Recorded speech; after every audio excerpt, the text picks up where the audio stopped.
Oddelek za zgodovino ponuja številne možnosti za nadaljevanje študija po prvi stopnji. Tako enopredmetni kot dvopredmetni študentje lahko na drugi stopnji izbirajo med pedagoškim in nepedagoškim študijskim programom. Nepedagoški program na enopredmetni smeri študentom nudi tudi možnost nadaljne usmeritve glede na področje njihovega zanimanja, in sicer lahko študentje izbirajo med 4 usmeritvami: starejša zgodovina, novejša zgodovina, socialna in kulturna zgodovina ter raziskovalna in arhivska usmeritev. Skupaj si poglejmo vse možne poti, ki jih lahko uberete.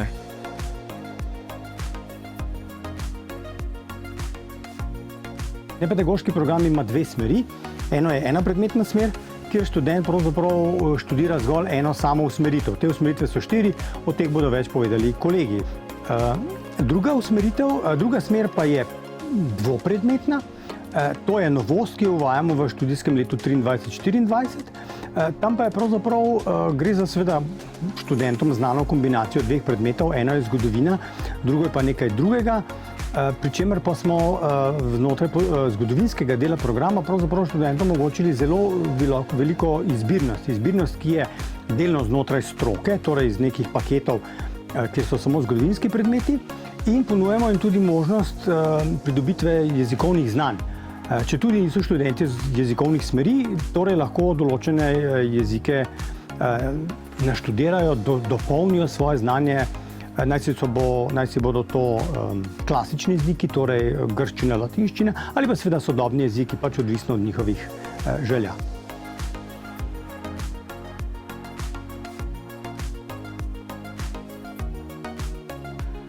Na usmeritvi starejša zgodovina skušamo študente in študentke usposobiti za spopadanje z vsemi izzivi, ki jih prinaša raziskovanje starejše zgodovine, in pa tudi vse drugo, kar je povezano s podajanjem starejše zgodovine drugim.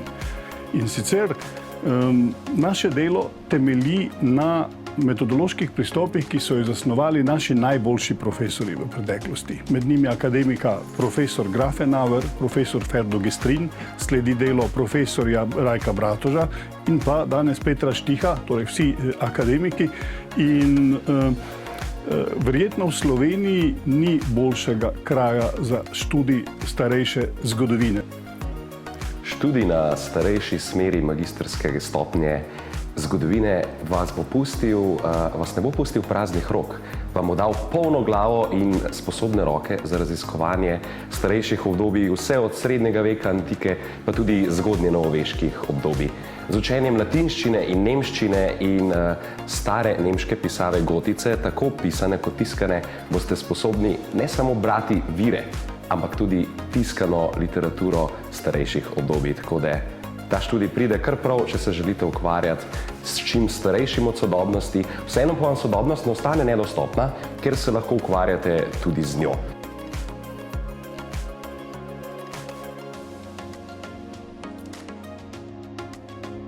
Študijska smer novejša zgodovina ponuja metodološko in konceptualno sodoben predmetnik, ki študentom omogoča poglobitev znanja iz slovenske, evropske in pa obče zgodovine. Ukvarja se tako z družbeno zgodovino, zgodovino gospodarstva, politično zgodovino, tehnološkim razvojem in tako dalje. Predvsem pa je pomembna nota komparativnost. Namreč skozi primerjalno metodologijo lahko ponudimo tisti pogled, ki se zoperstavi enostranskim in ideološko pogojenim poenostavljanjem zgodovine, kar je pomembna prvina tega študija. Hkrati pa imajo študenti na voljo številne izbirne predmete. Tako imamo na voljo specializiran predmet iz zgodovine žensk, pa zgodovine ideje evropskega povezovanja, historične antropologije in tako naprej. Skratka, za vsakega se na naši smeri nekaj najde. Jaz sem se za novejšo zgodovino odločila, zaradi tega, ker je na voljo več slik, več slikovnega gradiva in se jaz osebno počutim zgodovino bolj povezana preko tazga slikovnega materiala. Ja, mene pa tudi so že na prvi stopnji bolj zanimali predmeti iz novejše in sodobne zgodovine, zato se mi je ta smer zdela nekakšno logično nadaljevanje.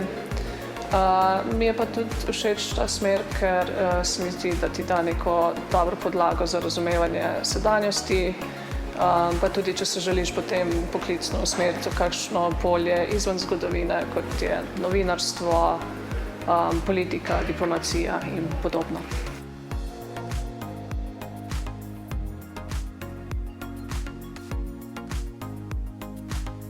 V sklopu usmeritve socialna in kulturna zgodovina se študent ukvarja z slovensko, evropsko in pa globalno zgodovino. Lahko se ukvarja s simbolnimi pomeni, tradicijami, vrednotami, pa hkrati recimo tudi s kulturno reprodukcijo, kaj pomenijo neke norme, vrednote. Po drugi strani pa lahko raziskuje tudi družbene procese, strukture, družbene spremembe, izkušnje. Tako da v okviru usmeritve socialna in kulturna zgodovina lahko študent raziskuje družino, kriminaliteto, starost, spol, rase, torej vse mogoče koncepte, ki so aktualni. Za študij socialne in kulturne zgodovine sem se odločila že na prvi stopnji, ker me je ta aspekt dejansko najbolj pritegnil, in na drugi stopnji sem opazila, da te ta študij spodbuja k raziskovanju zgodovine, ki je bolj unikaten z vidika nekih margin, manj raziskovanih pristopov, ki ti da večje in širše razumevanje in hkrati je tvoje zgodovinopisje bolj vključujoče in se mi zdi zaradi tega tudi bolj kvalitetno.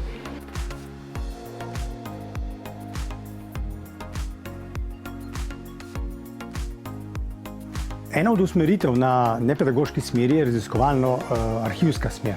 Pri tej smeri pravzaprav študente seveda zbirajo med glavnino predmetov, ki jih tako ali tako lahko izberejo znotraj študija na drugi stopnji. Je pa nekaj posebnih predmetov, v katerih je nekaj več poudarka na arhivski znanosti oziroma na vsebinah, ki so blizu delu v arhivu, neposrednemu delu z gradivom. In v kontekstu teh predmetov smo organizirali tudi kar precej prakse, torej študentje pravzaprav dobršen del predmeta absolvirajo recimo v nekem arhivu, v praktičnem delu, torej že delajo z nekimi materijami, s katerimi bi pač v neki kasnejši svoji delovni vlogi lahko tudi delali, ukolikor seveda bodo zaposleni v arhivu.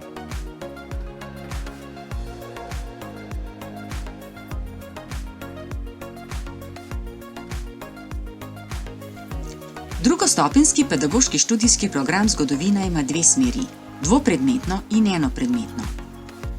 Program usposablja študente za poklic učitelja, učiteljice zgodovine v osnovnih in srednjih šolah, zato vključuje več pedagoških predmetov.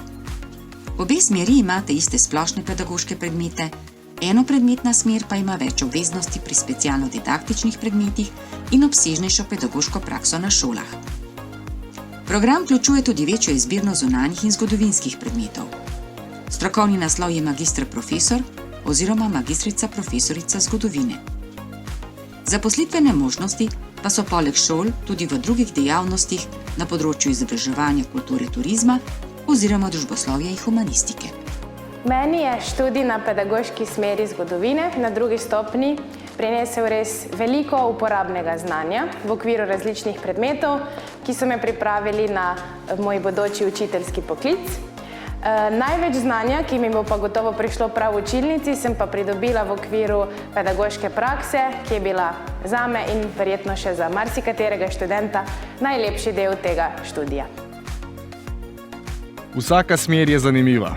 Vsaka ponuja obilico možnosti za raziskovanje področij zanimanja in za pridobivanje ključnih kompetenc za nadaljnjo karierno pot.